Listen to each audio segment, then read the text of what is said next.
Hello, hello, hello, and welcome to Unique Leaders Podcast with Hope and Possibilities.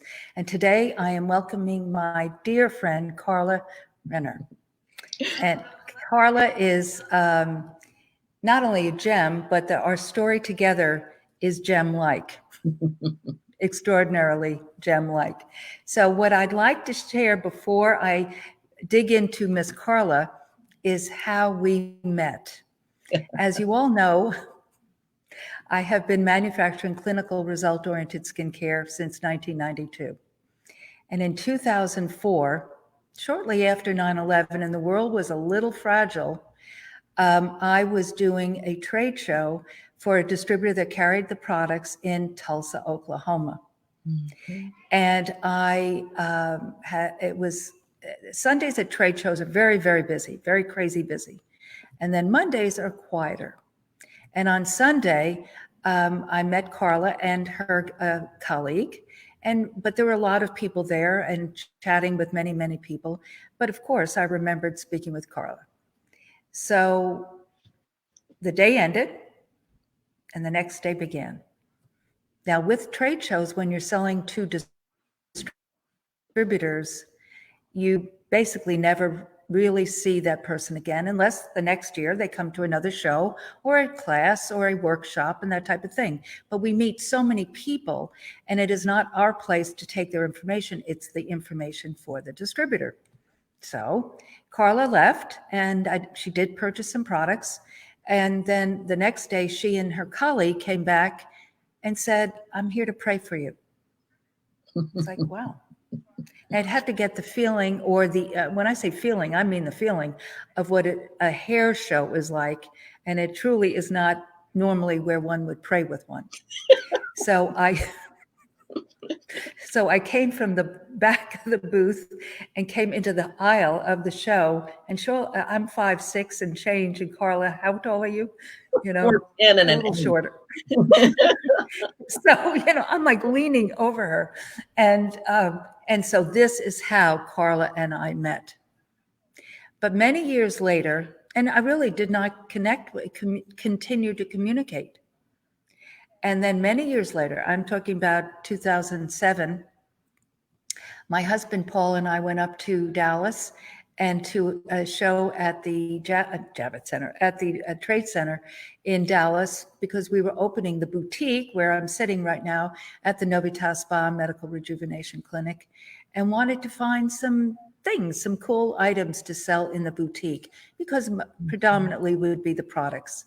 And so I met this young man who was repping a line of things that I thought were really great. And he said, "Oh, my girlfriend and I, she lives in San Antonio, she will come with me to visit you." I said, "Oh, super."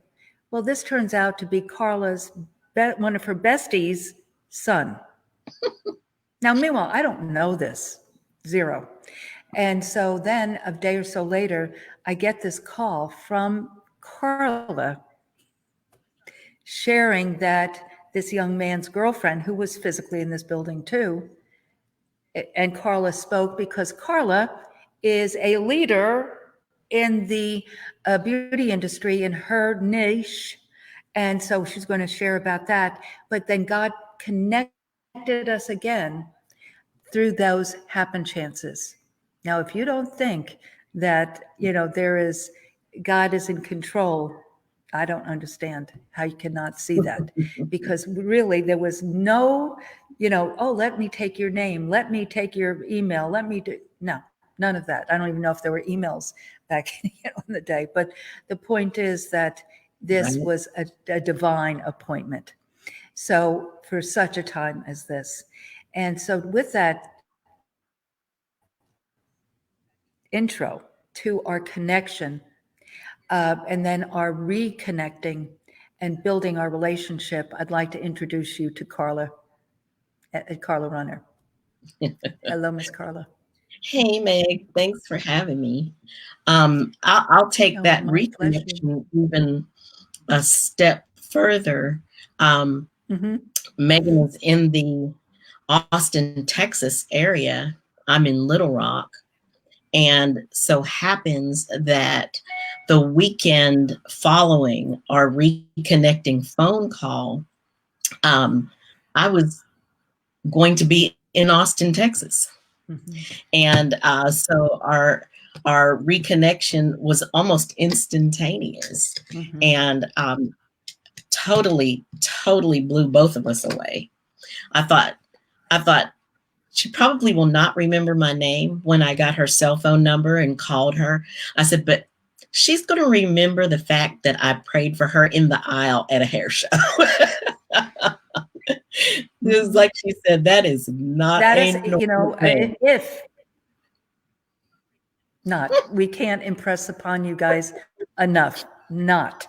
I mean, it's like, you know, not only music, but smoke and blowing, and it's just crazy. I think So there were people gyrating on a stage real close at hand to where we were praying. Right there. Because I was leaning over you and looking at that. So yes, exactly. But then, like you said, Karla, here she was coming, not 2 months later, not 2 weeks later, not thinking about coming. She had her ticket to a conference. She was coming, and it was the next week. So because I could have not connected with that gentleman, because I made a right and my husband made a left, and I said, Paul, come on over here, because I saw something that caught my eye from his booth. Those moments of connect the dots are those supernatural, special things that God just impresses us with. So with that said, Missy, you also, another connection that she and I have, we are both East Coast girls. Yes.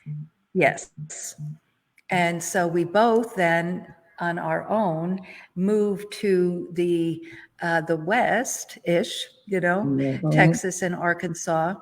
And but share with our guests, to get into the unique leaders, about, you know, not necessarily why you moved to Arkansas, but basically how did you and why did you get into the professional spa beauty industry? Well, makeup was the love of my life. Probably from the time I was 3 or 4 years old, I had loved makeup. Not that I was wearing it, granted, at 3 or 4 years old, but there was just something magical about it to me. And the fact that my mother kept hers in this cute little, looked like a little miniature suitcase. It actually was a little train case, a cosmetic case that coordinated with her luggage set. But anything small like that, I assumed was mine, or should have been, because it was pint sized. So, you know, I was 3 or 4 years old, so it should have been mine. So I would, you know, rifle through it. I loved even the smell of makeup. Back then, Avon used to give samples. I don't know if they still do, but Avon used to have these tiny little lipstick samples. You remember those? They look like little mini tubes of lipstick. Surely those were meant for me too, because they were so little. And so I would lock the bathroom door, and I would take that train case down, and I would rifle through that stuff and play with it and smell everything and try putting that lipstick on, and then come out of the bathroom, you know, trying to assume that innocence, you know, that, oh no, I haven't been in your makeup bag, Mom. You know?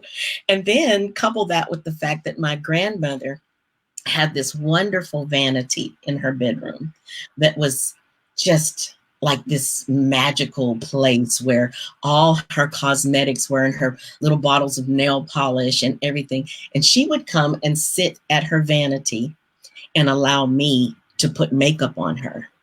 So she nurtured this budding gift on the inside of me. My grandmother did.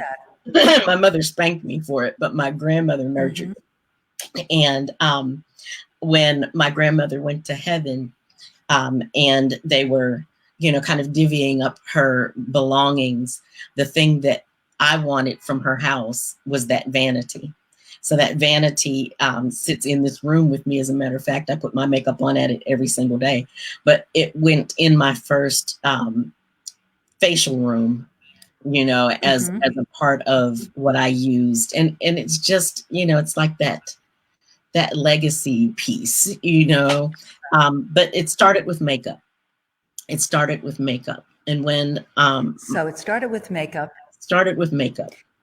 I learned to love the skin, because obviously the skin is where the makeup is applied. So if your skin is not good, you know, your makeup is only going to look but so good.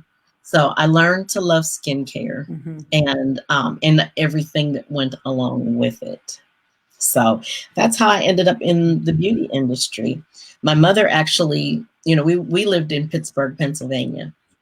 And my mother, when my parents divorced, went through the coldest winter in history on the East Coast. And my uncle, who lived in San Diego, had a very easy time convincing her that it was time for her to pack us up and move us to California.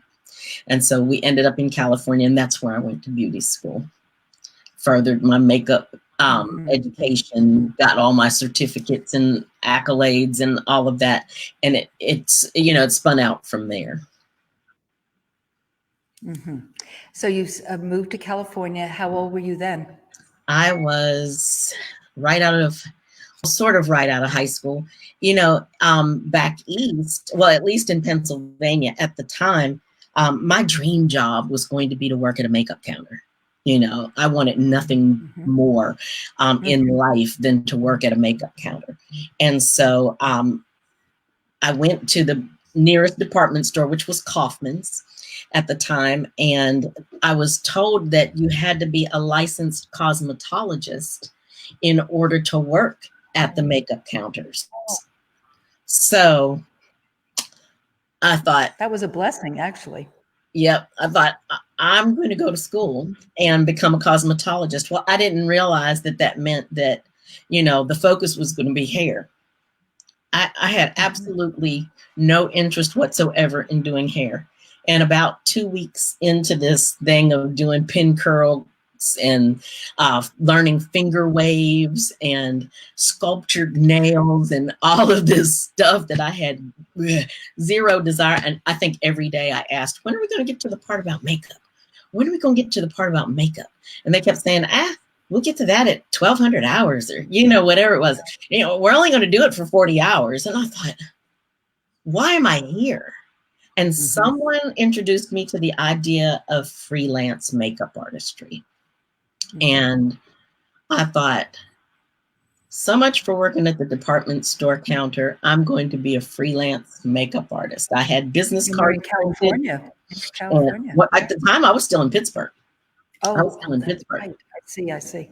And so my sister was 6 years my senior, and she had a lot of friends who were fashion forward, and they had these fashion shows, and they had a group called the Pittsburgh Black Models. And I was a shoo-in because they didn't have any money. You know, I could do makeup decently at least. And I was somebody's little sister, and they thought I was the cat's meow. And, you know, I did everybody's makeup for free. So that was my introduction. And then as the word got around that I was good at what I did, you know, I got more and more gigs. I still didn't make any money, but I was having fun and they were getting free makeup.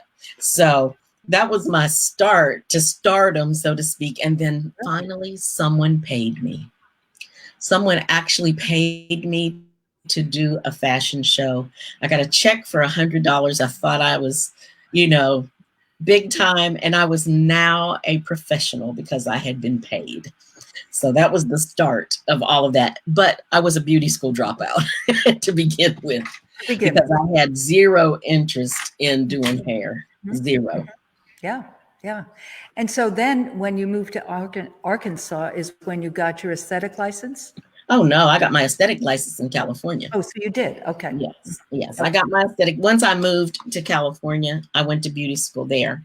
I see. Wonderful instructors. I was very, very blessed to get a real aesthetics education.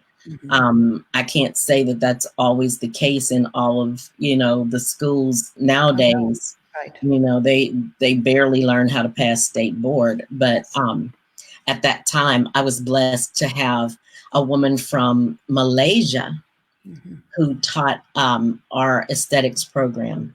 And she was very, very thorough. And she also taught us all kinds of really neat things that they did in Malaysia with skin and with massage techniques and, you know, aromatherapy and natural products. And I really got a wonderful education. And what year would that have been, Karla? I'm sorry? What year would that have been? Oh, my. Oh, I think I came out of beauty school maybe 79, 80, something like that. Because I graduated from high school in 1976. And so this was just a few years later when I moved to San Diego. So yeah, probably 29. Like you say, that education is one of the challenges in our industry. I mean, it has become, but back in the day when you went to school, that's why I asked that question, it was a whole different dynamic, and you really got that training in your wheelhouse, in where you were interested in building that career. Yes. So how did you go from aesthetics to then, and you know, the love of your life being makeup and makeup artistry, to eyelash extensions? How did that evolve? Because all of our industry is about evolving. Beauty is about evolving. So how did that come to be? Well, I always did some sort of lashes with makeup artistry. Of course, it was strip lashes, you know, when I first started. And then the individual lashes, which is what we call them, they call them tabs, they call them flares, they call them all kinds of things now.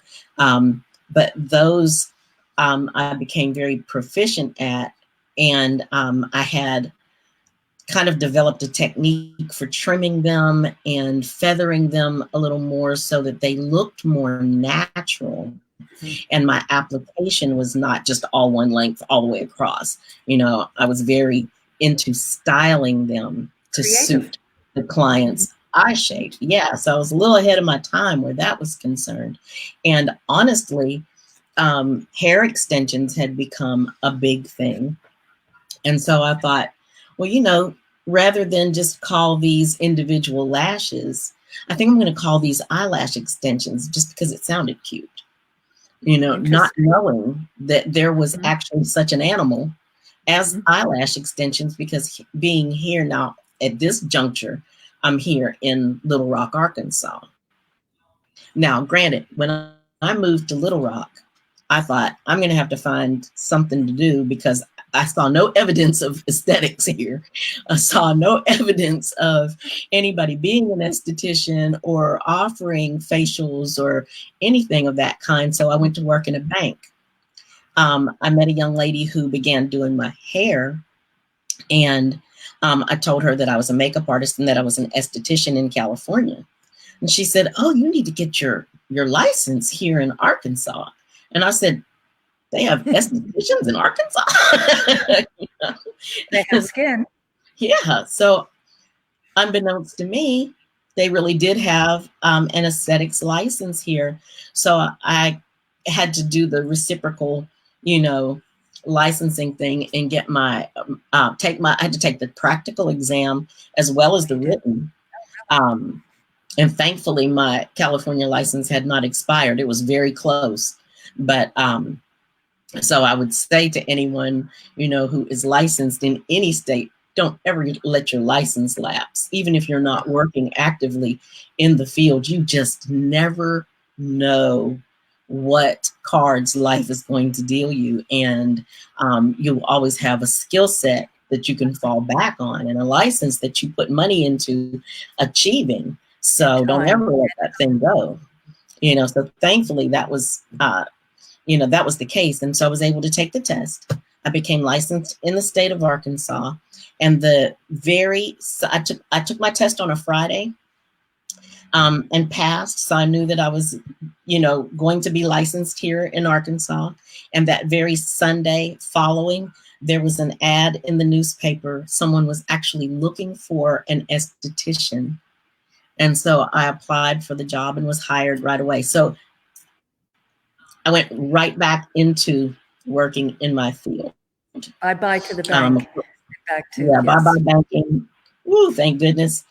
And back to the thing that I loved, and and then of course evolved over time. I went from being an employee to being an independent contractor, which I was for many years, to being a spa owner, and and the thing evolving. But lashes became such a big thing. I'm thinking now, I think I went and trained in Texas, in Houston, trained in Houston, which with one of the larger eyelash extension companies. At the time, there were the three major, eyelash extension companies here in the States. Now there's zillions, new one every day. But I trained with one of those three top companies, and started actually offering eyelash extensions in 2005. By 2006, I decided everybody shouldn't have to go to Texas to get trained to do lashes. Someone in this region, should be able to do that. And so I decided I would sit on a Monday when I was closed and pen a letter and just throw my hat in the ring with some of these eyelash extension companies. And that's what I did. And I heard back from a couple, some I never heard back from. The one that I trained under wanted me to pay them to train me, to be a trainer for them. And then they wanted to pay me peanuts, so that wasn't a good fit. But a company out of Parker, Colorado contacted me. The owner herself called me, very excited, because she was looking to expand into the Mid-South region. And she was very excited to talk with me. We struck up an instant friendship. She offered a very great compensation, program. And all I really had to do was get myself to Parker, Colorado to be trained, and then embark upon this new portion of a career, which I did. And it's been very, very lucrative. What year was that? What year was that? I trained with her in 2006. Because if you think about, again, back to Evolve and Miss Karla's story, it was that passion, that heart that started and propelled her, and she continued on learning and growing. And so that was 2006, and people who are listening now may not have ever even heard of eyelash extensions. But again, this was something that, again, germinated from an interest that you started, with the strips, the tapping, the flares, and then creating your own and going from there. But now you're working with this company, and that's about the time we met. And you were now building and that's actually why we met, because this young lady, the rep, and you were talking about what spas that she had visited to sell her wares in, her beautiful, accessories for a spa. And that's when you asked, and she shared, she didn't have to share. Oh, I met this lady. Tell that story, how she said that. Well, it was funny because the young man that you met, David, his mother, who was a fixture at my spa, she's just always been one of my biggest promoters. And she was headed to San Antonio to spend some time with her son and the girlfriend and some grandchildren and such. And she said, I need you to put me some packets together, because I'm going to promote your lash classes in Texas. There's no reason why you can't travel to Texas, because that's what I was doing. And this was for the other company. At the time, I was, a trainer, and I was looking to build this region for them, and teaching eyelash extensions, because it was the newest thing. The new frontier. Pioneer that I am, I come from pioneering stock. And so she took this packet And she actually approached several spas while she was in Texas, in San Antonio, and happened to have this conversation with the young lady who said, "Oh, I know somebody she needs to talk to." And so I was on the phone with her. She was calling me from Texas, and she said, "Here, I'm going to put," was her name Kim? It was. Mhm. Kim and I'm going to David. put Kim, I'm going to put Kim on the phone because she knows somebody that you need to talk to. And so she puts Kim on the phone and she said, "I just met this wonderful lady. She's in the Austin area. And I think that she would maybe be interested in your classes." And I said, "Really? What is her name?" She said, um, it's let me find her card. And so she ruffled around for a minute and she said, "The name of her place is Novita Spa." And I said, "Wait a minute. Is her name Megan?" And she said, "Yes, Megan DiMartino. How did you know that?" I was like, "Oh my God." I said, "I used to use her products." I said, "I met her at a hair show a bunch of years ago." I said, "She'll never forget me. She'll never forget me." She said, "Well, do you want her phone? I have her cell phone number. Let me have her cell phone number." And I called and left a voicemail. And I remember when you called me back, you were literally screaming in the phone, "Oh my God, I can't believe it's you." Really, really, really. So you're now working with this company and Mhm, traveling and educating. mhm, And so that basically put your aesthetics, skincare, let's just say that, into the mhm. back seat. And so that Absolutely. back seat, and you propelled yourself. And the next thing you know, you're being written up in the Little Rock Gazette or whatever it's called as the Mhm. eyelash queen. So share a little bit about that. Well, here's what happened. There's a young lady who has worked for the Arkansas Democrat Gazette um, for a very long time. We're now good friends. At the time, I didn't know her. I just knew of her because she was a feature writer, had been the entire time that I lived here in Arkansas. And so I thought, what better way to get this into the news than to offer to do some lashes for her? And so I sent her an email, offered, to do the lashes for her. She did come out and visit my place. At that time, I was a booth renter um, down the road a bit from what ended up being my spa. But this was a few years earlier. And I think I actually introduced her to facials first. But then when I started doing the eyelash extensions, I offered to do the lashes on her. So by that time I had a little rapport with her. And she she said, "Well, let me run this by my editor and let's see if we can't, get this in the dressing room column." Because she wrote a feature in the high profile section, and then she did a smaller column in the style section called the dressing room, where they introduced all kinds of, fashion forward stuff. And so that's what I assumed we would do.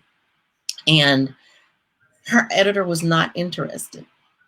He didn't know anything about eyelash extensions, never heard of it, thought it was a flash in the pan, you know, not interested. So she was like, maybe we can get him to come around sometime, in the future. Just hang on to that thought. Well, out of the blue, in 2007, I get this phone call, urgent phone call from Helene saying, "My editor now is aware of eyelash extensions and the fact that this is a growing trend, and somebody must have really put a bee in his bonnet because he wants me to get with you ASAP, bring a photographer, and write a story." And so I was like, okay. So this was maybe on a Monday. I had just done the Arkansas Bride, the big bridal trade show on that Sunday, and had run into a lady that I knew from past experience with Mary Kay. She was a Mary Kay director. And so she had just gotten finished saying how much she would love to try the eyelash extensions, but she wasn't sure she wanted to make the investment. And so she's the perfect person for me to call to be my model, to come for that interview. And so I called her because they wanted to come at like 8 o'clock in the morning. But they stayed the entire hour and a half that I did the set of lashes, her interviewing me and writing, and the photographer taking pictures. He must have taken a zillion pictures, but he took some really cool ones that ended up being in the newspaper. And this went beyond somehow being in the little dressing room column to being front page of the style section, full color, the whole front of the style section and the whole back of the style section, with a ticker across the front page of the newspaper that day, sending you to the style section to find out about, you know, what these eyelash extensions were all about. And she actually, at this point, there was one other girl. I was in North Little Rock, which is a separate city from Little Rock. We're across the river from one another. I was in North Little Rock with my spa, and this other young lady was now doing lashes in Little Rock. And she was actually in the article too, but nobody knew it. She was in there by name, the name of the salon, everything, but all the pictures pointed back to me. And so when I tell you that overnight, the totally changed the complexion of my business. I went from being known for skincare and facials to being known for eyelash extensions. And it's been that way ever since. Now, I don't know if you're familiar with Napoleon Hill, but you know, he wrote the book Think and Grow Rich. And several years ago, I went to a conference and met Sharon Lecter, who rewrote, annotated, I guess you'd say, Think and Grow Rich for Women. And so that was in 2017. And so I have been studying, you know, and not only her, that book, but others that she has written with the Napoleon Hill Foundation. And there is a book, Karla, that she wrote, I think before that time or a little after, but regardless, meaning in these 2000s, called 3 Feet from Gold. And it is, so think about that title, 3 Feet from Gold. And in it, she has what she calls, and she co-wrote this with Greg Reed. But in the book, there is what she calls the success formula. Okay. And it is passion plus your talent times association times action plus faith equals success. I would agree. Okay. Now there's many people that are on this, and I'm sure many of your people too, that are, and by the way, Gigi said hello. Lovely Gigi. Ladies. But you have gone from 3 years old with your mama's train case and your grandma's beautiful bedroom with, you know, the dressing table to your story. I don't want to fill in the blanks, but if you think about this, I'm going to repeat: passion plus your talent. Passion plus talent times association times action plus faith equals success. Absolutely. Now, I just want to share, and there's a lot of men on this too, but this is not just a girl story here, guys.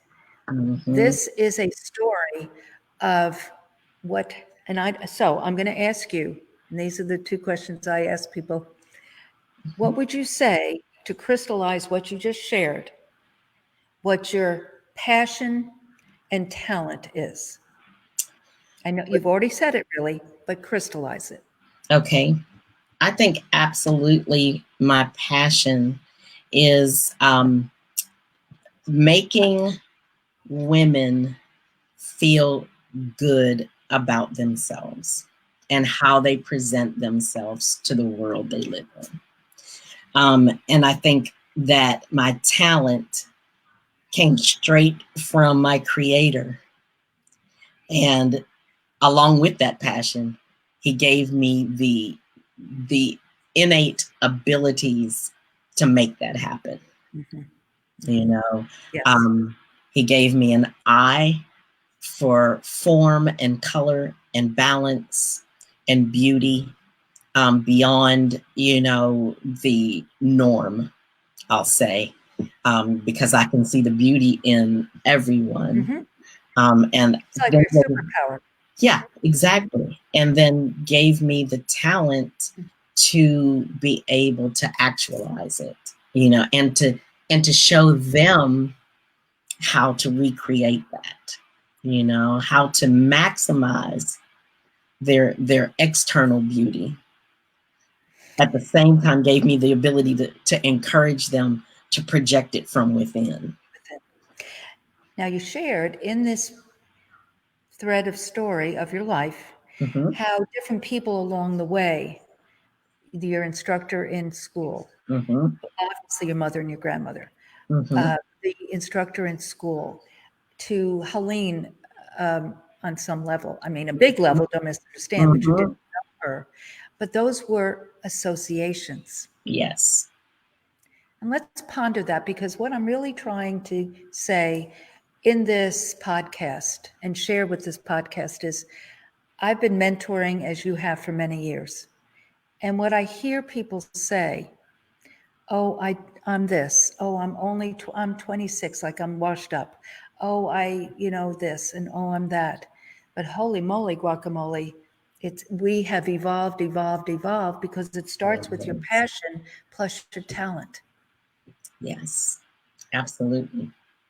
Absolutely. Yes.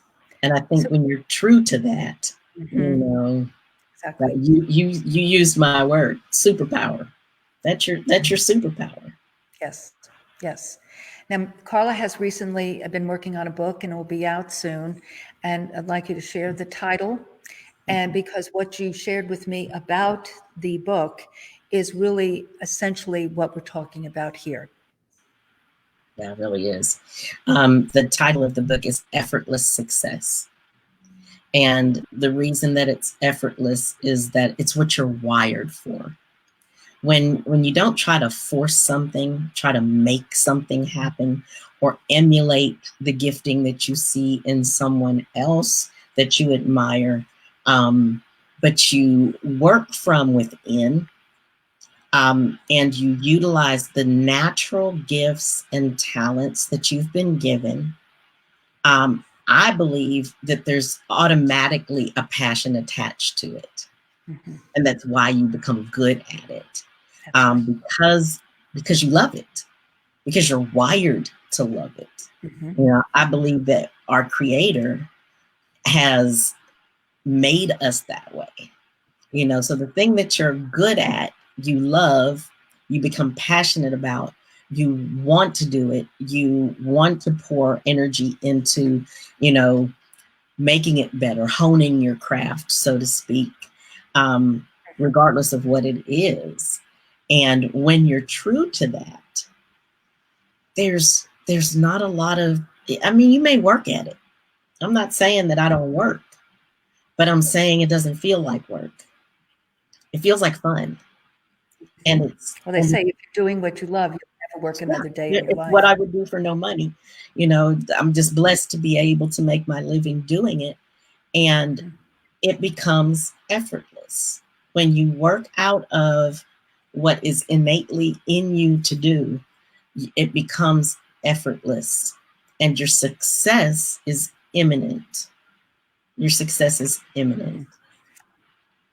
So with that, the other piece is 3 feet from gold. The story, just quickly, is that this gentleman was a miner, I think in the gold rush days, I'm pretty sure that's so, came from the east to the west and bought a vein or whatever it's called and was working it, and just working it, and said, I'm never going to find it.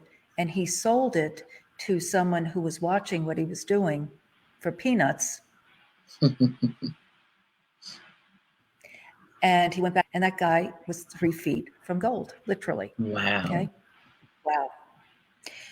Now, this man who sold the vein actually realized, it was learned that had happened, and he didn't become discouraged. He had started something, and it ended up being an insurance business, and he said, I will never do that again. 3 feet from gold. But back to you and your life, and I know many of the pivots. Were there times in this story that you were so close to stopping? Oh yeah. Oh yeah. Oh yeah. Got derailed, a couple of times, like when I moved to Arkansas and thought there were no estheticians here. I could have stayed in banking. I've been blessed to be one of those kind of people that, you can throw me in a pit and somehow next time you come past it, it's fully decorated and, it doesn't look like a pit anymore. I just have that ability to adapt. I have that adaptability in me. I think it's perhaps somewhat genetic and somewhat in my makeup of my mother's line, my grandmother, my mother, Glamour girls, the glamour. Yes. And great homemakers and, were able to make something out of nothing. And so I've just always had that ability to excel in whatever place I found myself. And so in the banking business, I started off as a teller trainee. And when I left banking, I was an assistant vice president and was in charge of teaching security to the entire banking staff and overseeing, when external auditors came in, and I was, in charge of all these other little functions. But I worked my way through the banking system and I enjoyed it because it was people related. I got to work with people, and I love people and people loved me. And so I was successful in it, but it stressed me out because it was not my purpose. It was not my gift mix necessarily. It had absolutely nothing to do with beauty and aesthetics and, all of what I was really made for, right? Counting old dirty money and, all of that. It was the people that kept me going. But I developed a nervous tick. I had an eye that would just wink and blink and, it was a wreck, because you had to, unlike makeup, if I do something that you don't like with makeup, I can fix that with a Q-tip or a cotton ball and a little bit of makeup remover. It's not rocket science. It's not brain surgery. It's not one little slip of the finger and somebody's dead. It's, oh, oops, I don't like it. Your wings or your eyeliner don't match. Yeah, we can fix that. With banking, you have to be 100% accurate every single day. You have to balance to the penny every single day, all day, every day, and then when they put you in charge of the other people, the control factor changes, because now we're not just talking about my particular till or drawer or whatever you call it, balancing to the penny. I'm responsible that everyone else's balances and that they don't do anything else wrong. It was horrible. So the essence is, I was good at it, stay with your passion, purpose, this kind of passion and purpose meld together with your talents, and then with association, action, and faith, as we've spoken about. Now let's talk. I think a lot of people get thrown off with that because they find something that they do. They're making money doing it. It's not their passion, but they're making money doing it. So they become distracted away from what's truly their passion and their purpose, and they end up unfulfilled. That's right. Yeah. And so this is not business related, but it's heart related. And so I want to take a little left turn here. And as we wind down, and speak about the love of your life. Because what I really want to have people understand with most of my guests is that we all, and everyone listening has very similar stories, that we get derailed, like you said. And we really take our eye off what our hearts are and what our passion, purpose, talent, associations, and faith are. But not that long, in 2015, you got married. Yeah. To the love of my life. And you met this gentleman when you were how old? Like 11 or 12, something like that. Right. So I've known this guy for a lot of years. We were not in the same city after he went away to college. Just lost touch with each other. And then some 30 years later or so, we're reconnected, and here we are. So, and he's in Little Rock, Arkansas too. So he moved for the love of his life. And so when I hear people say, and that's why the title of my book, Hope and Possibilities, Just Over the Horizon. It's never too early or too late to create the life of your dreams. And you are a true hope and possibilities girl with everything you've accomplished, everything you have done, are doing with your husband, James, as well as now your book, and everything that with your ministry work, with the, that is only going to continue to grow. Share a little bit about that, tie that together. And I know many of these folks would like to know about that. How you're tying all of this career from, mom's train case to the love of your life to now the love of your life. Right. I think that, it all ties together. It's all really the same thing, the career and the ministry, because I think the career has always been ministry. It just has evolved. It has evolved, and I now am able to do something that God developed in me, which is sort of that innate mothering, gift that I think is wired into all women, whether we have natural children, physically have natural children or not. Megan, you mother those people who work with you, not saying not like mother hen, but your mothering is mentoring. It is mentoring. It's mentoring. And so I find that I do that a lot, even in the workplace with those who work alongside me. I teach those girls and train them and, give them wisdom on more than just eyelash extensions and skincare, on life, on making decisions, on making sound decisions, on following their hearts, and I've learned not to be self-serving with any of that. I have an ability to be able to really see the potential in people, and some people can't see it in themselves, and sometimes they just need somebody else that believes in them and can help them to see themselves the way that God created them. All kinds of circumstances keep that from happening. But with the ministry, it's very much that.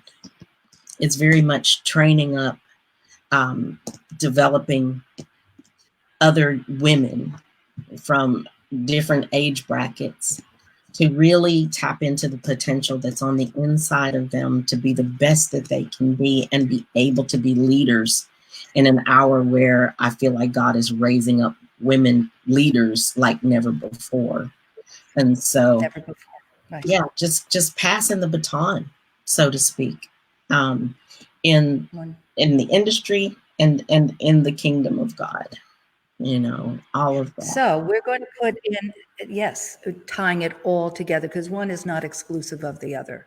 It's a marketplace ministry. As you said, we've been doing this in our hearts forever. So we're going to put in the comment section or the text of this, all of your information, but you do have classes. I mean, when the world opens up again, you do have classes there in Little Rock, and they may be somewhat remote now.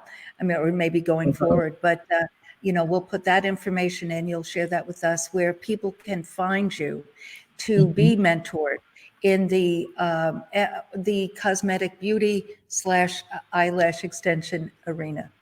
Someone just came in? Yes, the love of my life. Hello. Does he want to put his sweet face on the camera? Yes. No? Yes, no? Yeah, he just peeked in at me. Yeah, peeked in and peeked out. Yes, we're actually working on some more online programs to be able to do some good, solid, basic training for eyelash extensions online. Also doing some wisdom coaching is what I'm calling it, and it's really a consulting business that I have felt coming for a while. Didn't have language for it, but during this divine pause that we've been in, I've had a lot of time for thinking and praying and ruminating and, rolling things over in my mind. And a lot of,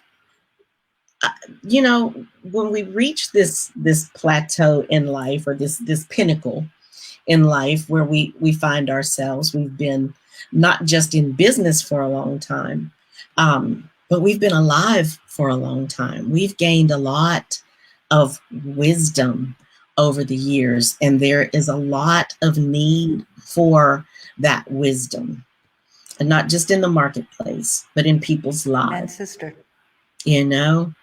And there's a lot of people out there who are, what do they call themselves? Some kind of coaches. What do they call that?